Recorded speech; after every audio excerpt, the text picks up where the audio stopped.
Welcome to Simplified UPSC by PPP, where we listen, learn, and grow together. Detailed lecture notes in English and Hindi, plus practice questions for prelims and mains, only on our Telegram channel. Link in description. Like and subscribe for more. नमस्कार। आज की ये खास चर्चा शुरू करने से पहले हम अपने सभी सम्मानित पेड सदस्यों को दिल से धन्यवाद देना चाहते हैं। बिल्कुल, आपका समर्थन ही हमें इस तरह की गहरी और उपयोगी सामग्री बनाने की ताकत देता है। अगर आपको हमारा काम पसंद आता है तो हमारे YouTube चैनल को सब्सक्राइब करने और अगर मुमकिन हो तो पेड मेंबरशिप में शामिल होने पर जरूर विचार करें। आपका छोटा सा योगदान हमें आपके लिए ये महत्वपूर्ण विश्लेषण लाते रहने में बहुत मदद करता है। तो आज हम सतीश चंद्र की मध्यकालीन भारतीय इतिहास की किताब के एक बहुत ही दिलचस्प दौर पर बात करने वाले हैं। 1525 से 1555 के बीच उत्तर भारत पर कब्जे के लिए मुगलों और अफगानों का संघर्ष। हाँ, और यूपीएससी जैसे इम्तिहानों के लिए तो ये दौर बहुत ही जरूरी है। तो चलिए आज इस उलझे हुए समय की परतें खोलते हैं और देखते हैं कि इसमें क्या खास था। बिल्कुल, ये 30 साल भारतीय इतिहास के सबसे तूफानी सालों में से है। इसने सिर्फ दिल्ली सल्तनत का अंत नहीं किया, बल्कि उस मुगल साम्राज्य की नींव रखी जिसने अगले 300 साल तक हिंदुस्तान पर राज किया। तो ये कहानी सिर्फ लड़ाइयों की नहीं है। नहीं, बिल्कुल नहीं। ये कहानी है महत्वाकांक्षा की, नई तकनीक की और जबरदस्त राजनीतिक दांव-पेच की। ठीक है, तो चलिए शुरू से शुरू करते हैं। बाबर, आखिर वो भारत आया ही क्यों? मतलब मध्य एशिया में ऐसा क्या हो रहा था कि एक तैमूर वंशी राजकुमार को अपनी नजरें हिंदुस्तान की ओर घुमानी पड़ी? यहाँ की पृष्ठभूमि समझना बहुत जरूरी है। देखिए, 15वीं सदी तक तैमूर का वो विशाल साम्राज्य वो बिखर चुका था। अच्छा, और उसकी जगह ले रही थी दो नई महाशक्तियां। कौन सी? उत्तर में थे सुन्नी उज़्बेक्स और पश्चिम में शिया सफाविद ईरान। और इन दोनों के बीच सिर्फ जमीन की लड़ाई नहीं थी, बल्कि एक गहरा धार्मिक और पंथीय संघर्ष भी था। और बाबर, जो तैमूर का वंशज था, वो इन दो ताकतों के बीच फंस गया था, एक तरह से सैंडविच बन गया था। बिल्कुल, उसने अपनी पैतृक भूमि समरकंद खो दी थी, काबुल पर कब्जा तो कर लिया, पर वो जानता था कि ये सिर्फ एक अस्थायी ठिकाना है। मतलब उज़्बेकों का खतरा हमेशा उसके सिर पर मंडरा रहा था। हमेशा। तो क्या ये कहना सही होगा कि उसका भारत आना कोई शौक नहीं, बल्कि एक मजबूरी थी? हाँ, एक राजा जो अपना राज बचाने के लिए एक नया राज्य ढूंढ रहा था। आपने बिल्कुल सही पकड़ा, ये एक मजबूरी थी। बाबर को एहसास हो गया था कि मध्य एशिया में उसके लिए कोई भविष्य नहीं है। और काबुल से वो एक बड़ी सेना नहीं चला सकता था। नहीं, काबुल एक छोटा और गरीब इलाका था। वहां से एक बड़ी सेना बनाए रखना नामुमकिन था। और भारत? भारत तो सोने की चिड़िया था। हाँ, सोने, चांदी और बेशुमार दौलत की कहानियों से मशहूर था। बाबर ने खुद लिखा है कि 1504 में काबुल जीतने के बाद से एक पल के लिए भी उसने हिंदुस्तान को जीतने का ख्याल अपने दिल से नहीं निकाला। तो बाबर की नजरें हिंदुस्तान पर हैं। उस वक्त यहाँ का राजनीतिक माहौल कैसा था? क्या भारत एक मजबूत एकजुट देश था? नहीं, बिल्कुल नहीं। ताश के पत्तों का घर, ये कहना ज्यादा सही होगा। उत्तर भारत राजनीतिक तौर पर पूरी तरह बटा हुआ था।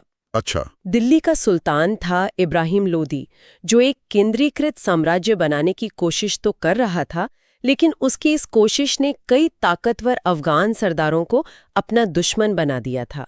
और यहीं पर कहानी में एक बहुत बड़ा मोड़ आता है। बिल्कुल। पंजाब का गवर्नर दौलत खान लोदी और मेवाड़ के राणा सांगा जैसे भारतीय शासकों ने ही बाबर को भारत पर हमला करने का न्योता दिया। हाँ, ये इतिहास की सबसे बड़ी विडंबनाओं में से एक है। मतलब उन्होंने अपने ही घर में एक ऐसे मेहमान को बुलाया जो बाद में घर का मालिक ही बन बैठा। सही कहा। उन्हें बाबर की महत्वाकांक्षा का बिल्कुल भी अंदाजा नहीं था क्या? बिल्कुल नहीं। उनकी सोच बहुत सीमित थी। उन्होंने सोचा कि बाबर भी अपने पूर्वज तैमूर की तरह आएगा, दिल्ली को लूटेगा, इब्राहिम लोदी को कमजोर करेगा और वापस चला जाएगा। और उनके जाने के बाद मैदान खाली होगा और वो कब्जा कर लेंगे। हाँ, यही सोचा था। उन्होंने बाबर को समझने में बहुत बड़ी गलती कर दी। वो ये नहीं देख पाए कि बाबर एक लुटेरा नहीं, बल्कि एक साम्राज्य निर्माता था। और इसी गलत फहमी ने पानीपत की लड़ाई की नींव रखी। 20 अप्रैल 1526, एक ऐतिहासिक दिन। एक तरफ इब्राहिम लोदी की 1 लाख सैनिकों और 1000 हाथियों की विशाल सेना, और दूसरी तरफ बाबर के मुट्ठी भर सिर्फ 12,000 सैनिक। ये तो सुनने में ही एक आत्मघाती मिशन लगता है।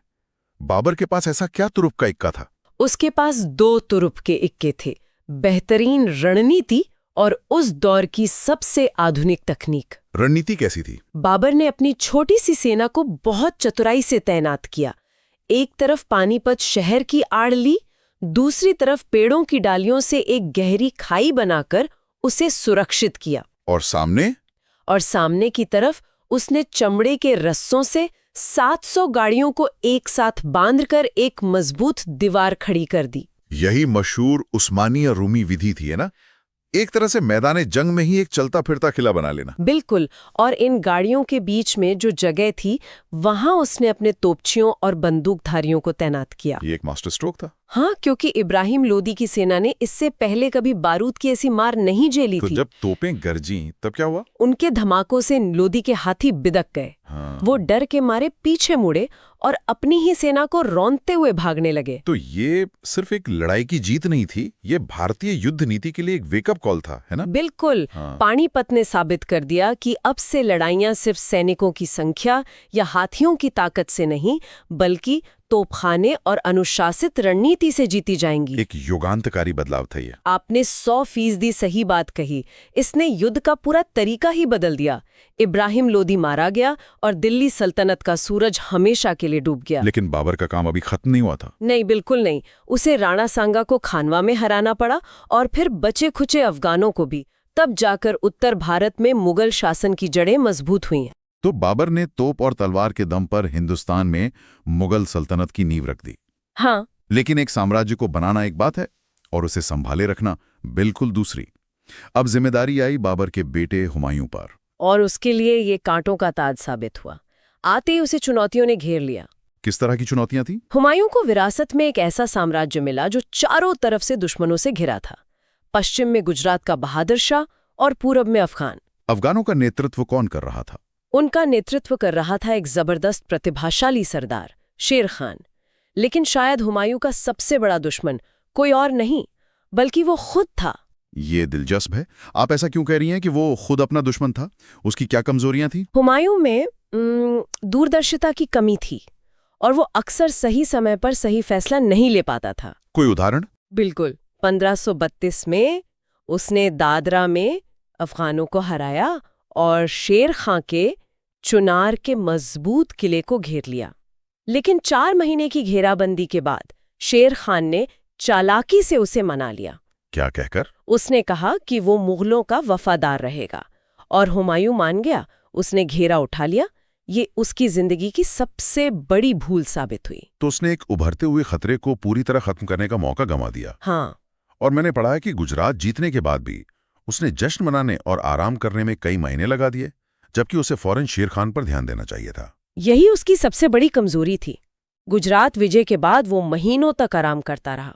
और शेर खान ने उस समय का फायदा उठाया। पूरा फायदा उठाया। उसने बिहार पर अपना कब्जा मजबूत किया, बंगाल के शासक को हराया और खुद को आर्थिक रूप से बहुत ताकतवर बना लिया। तो जब तक हुमायूं का ध्यान पूरब की ओर गया, तब तक देर हो चुकी थी। बहुत देर हो चुकी थी। तब तक शेर खान एक छोटा मोटा सरदार नहीं, बल्कि एक बहुत बड़ी ताकत बन चुका था। और इसी का नतीजा था चौसा और कन्नौज की लड़ाइयां, जहां शेर खान ने हुमायूं को पूरी तरह हराया। हाँ, और उसे भारत से भागने पर मजबूर कर दिया। और यहीं से उदय होता है सूर साम्राज्य का और शेर शाह सूरी का। चलिए शेर शाह के बारे में बात करते हैं। वो सिर्फ एक महान सेनापति नहीं, बल्कि एक असाधारण प्रशासक भी था। असाधारण शब्द भी शायद उसके लिए छोटा है। उसने सिर्फ 5 साल राज किया, लेकिन इतने कम समय में उसने प्रशासन का जो ढांचा खड़ा किया वो कमाल का था। सबसे पहला काम क्या किया उसने? उसने सबसे पहले कानून और व्यवस्था को बहाल किया।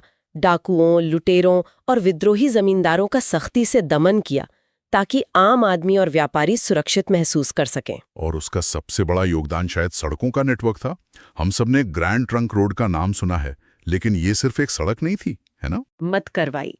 और भी सड़कें बनवाई। हाँ, आगरा को जोधपुर और लाहौर को मुल्तान से जोड़ा। लेकिन सबसे खास बात थी इन सड़कों पर हर 8 किलोमीटर पर बनाई गई सराएं। अच्छा, ये सराएं क्या थीं? ये सिर्फ रात गुजारने की जगह नहीं थी। ये व्यापार के केंद्र थे, डाक चौकी का काम करते थे और एक तरह से साम्राज्य की धमनियां थीं। एक मिनट, ये बात बहुत दिलचस्प है कि इन सरायों में हिंदुओं और मुसलमानों के लिए अलग अलग इंतजाम थे। हाँ, यहाँ तक कि हिंदू यात्रियों को बिस्तर और भोजन देने के लिए ब्राह्मणों को नियुक्त किया जाता था। बिल्कुल।